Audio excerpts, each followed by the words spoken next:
Bonjour mon ami. Voici une nouvelle vidéo basée comme les précédentes sur une étude que j'ai rédigée voilà quelques mois. Toutes les vidéos, peut-être les 15 premières vidéos de ma chaîne seront sous ce format. Et c'est une étude qui a pour thème « Salut par les œuvres », 2 points, « Je ne vous ai jamais connu ». Tu m'excuseras pour la voix que j'ai, je suis un peu enroué, mais c'est pas grave, je vais faire un petit effort et parler un peu plus fort. Je te lis cette étude. Ce message, donc cette étude, est basé sur les propos de Jésus-Christ, consignés en Matthieu chapitre 7, versets 21 à 23. Je cite Matthieu chapitre 7, versets 21 à 23. « Ceux qui me disent « Seigneur, Seigneur » n'entreront pas tous dans le royaume des cieux, mais celui-là seul qui fait la volonté de mon Père qui est dans les cieux. Plusieurs me diront en ce jour-là, « Seigneur, Seigneur, n'avons-nous pas prophétisé en ton nom? N'avons-nous pas chassé des démons par ton nom? Et n'avons-nous pas fait beaucoup de miracles en ton nom? » Alors je leur dirai ouvertement, « Je ne vous ai jamais connu. Retirez-vous de moi, vous qui commettez l'iniquité. » Fin de citation. Quelle est la bonne interprétation de ce passage très connu? En général, les religions qui prêchent le salut par les œuvres, c'est-à-dire la quasi-totalité des églises dites chrétiennes, l'interprètent de la façon suivante. Ces personnes qui s'adressent à Jésus en l'appelant « Seigneur, Seigneur » sont des personnes qui se disent chrétiennes et qui font de grandes œuvres au nom de Jésus, mais qui, à côté de ça, pratiquent de graves péchés ou ne font pas partie de la bonne Église, ce qui leur vaut finalement d'être rejetés par Jésus-Christ.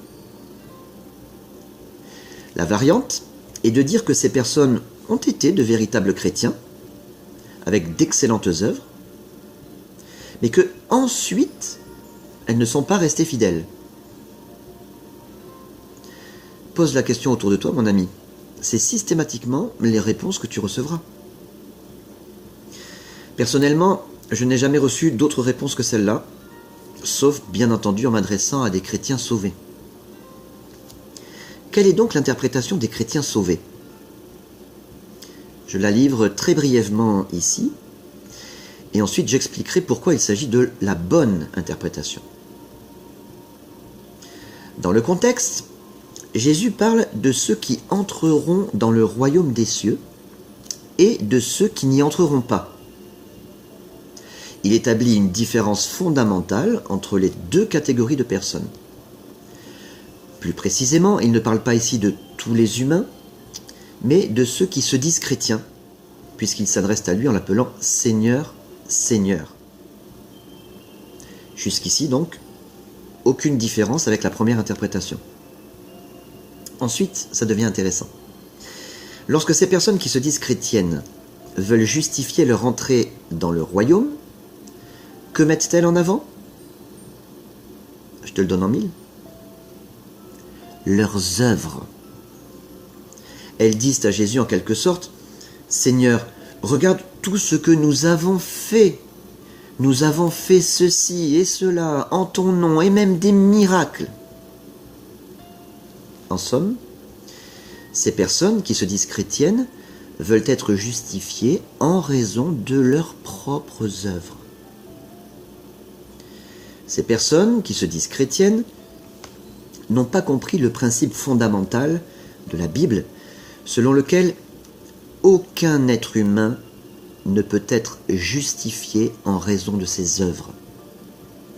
Elles n'ont jamais mis leur foi en Jésus seulement pour être sauvées, mais elles ont toujours voulu rajouter leurs propres œuvres. Et c'est précisément pour cette raison que Jésus les rejette catégoriquement. Pourquoi cette interprétation est-elle la bonne? Tout d'abord, parce que le principe fondamental selon lequel aucun être humain ne peut prétendre être justifié par ses œuvres, même partiellement, est attesté par la Bible. Éphésiens, chapitre 2, versets 8 et 9, déclare, ça s'affiche sur la droite de l'écran, « Car vous êtes sauvés par la grâce, par la foi, et cela ne vient point de vous, c'est le don de Dieu, non point par les œuvres, afin que personne ne se glorifie. » Isaïe, chapitre 64, verset 6, que tu vois ici, je cite, « Nous sommes tous comme des impurs, et toute notre justice est comme un vêtement souillé. Nous sommes tous flétris comme une feuille, et nos crimes nous emportent comme le vent. » Fin de citation. Le seul et unique être humain qui échappe à cette règle absolue, c'est Jésus-Christ lui-même, qui n'a jamais commis le moindre péché de toute sa vie. Ensuite, Jésus leur dit « Je ne vous ai jamais connu ». Cette affirmation catégorique réfute la variante indiquée plus haut, selon laquelle ces individus auraient autrefois été de vrais chrétiens, mais qu'ils se seraient ensuite détournés de Dieu. Si c'était le cas, alors ces personnes auraient un jour fait partie des brebis du Seigneur, celles dont Jésus lui-même affirme « Je connais mes brebis, et elles me connaissent ». J'en ai parlé dans une vidéo précédente qui s'appelait « Personne ne les ravira de ma main », basée sur Jean, chapitre 10, versets 26 à 29. « Je connais mes brebis », dit Jésus. Si ces personnes avaient un jour été de véritables brebis du Seigneur, alors Jésus ne pourrait pas leur dire « Je ne vous ai jamais connu ». Il leur dirait plutôt quelque chose comme « Je ne vous connais plus ». Que dire à présent de l'interprétation évoquée plus tôt, selon laquelle ces personnes qui s'adressent à Jésus en l'appelant Seigneur, Seigneur, sont des personnes qui se disent chrétiennes et qui font de grandes œuvres au nom de Jésus, mais qui, à côté de ça, pratiquent de graves péchés, ce qui leur vaudrait finalement d'être rejetés par Jésus-Christ. Il faut bien reconnaître que cette interprétation-là semble appuyée par la fin du passage, lorsque Jésus leur dit « Vous commettez l'iniquité ». On a vraiment l'impression que ces gens ont fait quelque chose de mal. Et c'est effectivement le cas. En effet, la Bible explique que le seul moyen d'être déclaré juste, c'est-à-dire le seul moyen pour que nos péchés ne nous soient pas imputés, c'est précisément de mettre entièrement notre foi dans le sacrifice de Jésus, sans vouloir rajouter quoi que ce soit d'autre. Bonnes œuvres, prières, sacrifices personnels, prédication, baptême, repentance, obéissance, etc.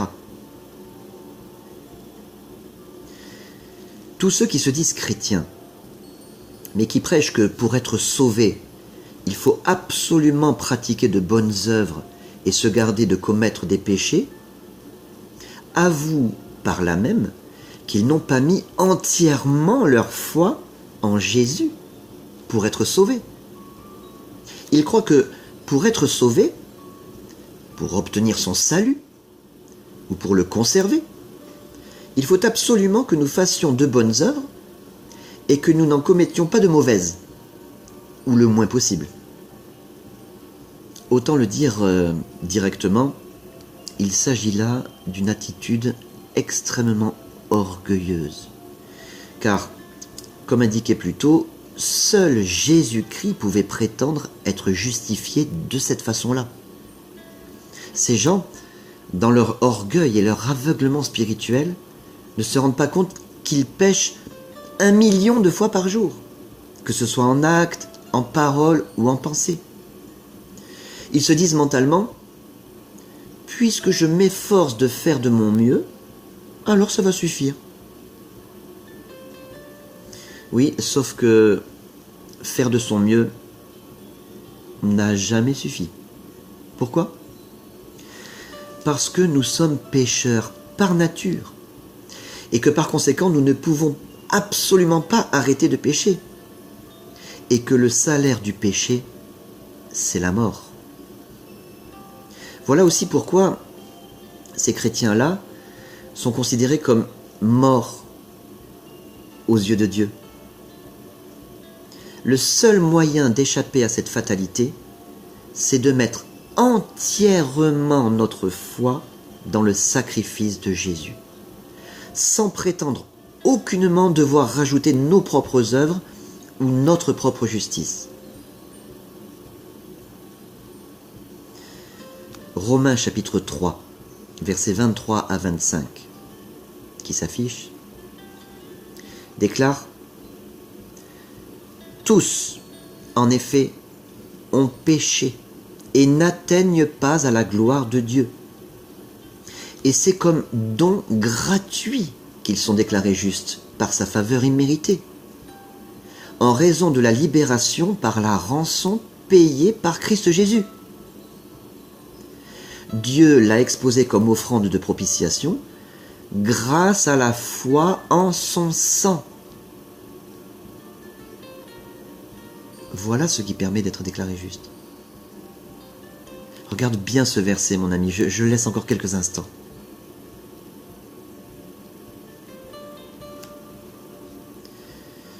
Certains diront, puisque ce passage de Romains affirme que tous les humains sont pécheurs, alors même les chrétiens que vous qualifiez de sauvés commettent l'iniquité, non ? Non. En effet, la Bible explique que ceux qui mettent entièrement leur foi en Jésus pour être sauvés reçoivent la grâce et sont déclarés justes en raison de la foi, précisément. Autrement dit, bien qu'ils restent pécheurs par nature charnelle, Dieu ne leur impute pas leurs péchés. Aucun de leurs péchés passés, présents ou à venir n'est porté à leur débit. Voilà pourquoi ils sont appelés saints dans la Bible. C'est pas pour rien. Par conséquent, aux yeux du Seigneur, les chrétiens sauvés ne commettent pas l'iniquité. La Bible affirme même à leur sujet, ils ne peuvent pas pécher. Regarde bien ce passage inspiré qui s'affiche ici. Regarde-le attentivement, mon ami. Première lettre de Jean, chapitre 3, versets 4 à 6 et le verset 9. 1 Jean chapitre 3, versets 4 à 6 et le verset 9. Je cite. Quiconque pêche transgresse la loi. Et le péché est la transgression de la loi. Or, vous le savez, Jésus apparut pour ôter les péchés. Et il n'y a point en lui de péché. Quiconque demeure en lui ne pêche point. Quiconque pêche ne l'a pas vu et ne l'a pas connu. Le verset 9. Quiconque est né de Dieu ne commet pas le péché, parce que la semence de Dieu demeure en lui. Et il ne peut pas pécher parce qu'il est né de Dieu. C'est dans ta Bible, tu peux vérifier. 1 Jean chapitre 3, versets 4 à 6 et le verset 9. Mon ami, puisses-tu faire l'expérience personnelle de ce qui est écrit ici. Que ça ne reste pas quelque chose d'intellectuel, mais que tu puisses le comprendre avec ton cœur et le vivre personnellement. Il n'y a rien de plus merveilleux. Sois grandement béni.